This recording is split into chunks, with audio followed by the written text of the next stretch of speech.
Accident সন্দৰ্ভত দুৰ্ঘটনা সন্দৰ্ভত বহু কেতবোৰ নতুন নতুন তথ্য আহি আছে আমাৰ মাজলৈ। জুবিনৰ লগত সেই সময়ত কোন আছিল, জুবিন কেনেকৈ আহত হ'ল, জুবিনৰ কেনেকৈ মৃত্যু হ'ল, কেনেকৈ ঘটনাটো সংঘটিত হ'ল, সকলো তথ্য নতুন নতুন তথ্য আহি আছে। পুনৰ নিউজ লাইভৰ সৈতে জাৰি হুছেইন চিফ মেনেজিং এডিটৰ মোৰ লগত আছে। অকণমান আপোনাৰ পৰা জানিব বিচাৰিম, নতুন নতুন তথ্য আহি আছে। মই এতিয়া আমাৰ হাতত এতিয়া প্ৰায় তথ্যবিলাক একদম কনফাৰ্ম তথ্য আহিছে যে South China sea Singapore strait তাত এখন য়ট গৈছিলে।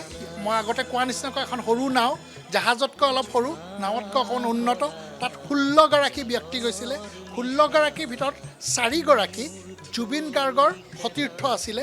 জুবিন গাৰ্গৰ এজন কাজিন ব্ৰাদাৰো আছে বুলি কৈছে, তেওঁৰ আত্মীয় এজন ককায়েক নে ভায়েক এজন আছিলে বুলি কৈছে। তেওঁ গাৰ্গ উপাধি লিখে, তেওঁ আছিলে। তেওঁৰ লগত এজন তেওঁৰ মেনেজাৰ আছিলে সিদ্ধাৰ্থ। তেওঁৰ লগত এজন বজোৱা শেখৰ বুলি আছে, তেখেতো আছিলে।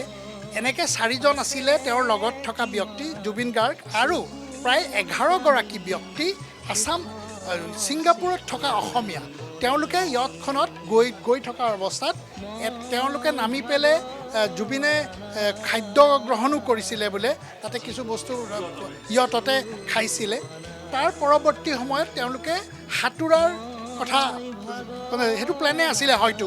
তাৰপিছত যেতিয়া চবে সাঁতোৰে, হঠাৎ তেওঁলোকে লাইফ জেকেট পৰিধান কৰি আছিলে। হঠাৎ তেওঁলোকে দেখে যে জুবিন গাৰ্গ এটা নিথৰ দেহ দেখে। তেতিয়া গোটেইবিলাক যেতিয়া দাদা দাদা বুলি চিঞৰি আহে, তেতিয়া জুবিন গাৰ্গ অলৰেডি তাত উপঙি আছে। আৰু যেতিয়া ছাইডলৈ লৈ আহে, তেতিয়া জুবিন গাৰ্গৰ মুখৰ পৰা ফেন ওলাই আছে আৰু নাকেদি কিছু তেজ ওলাই আছে বুলি ফাৰ্ষ্ট তেওঁলোকে দেখে।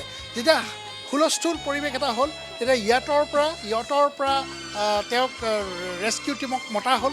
ৰেস্কিউ টিমে যেতিয়া লৈ গুচি যায়, তেতিয়া পালছ ৰেট একেবাৰে কম আছিলে। ছিংগাপুৰ জেনেৰেল হস্পিটেললৈ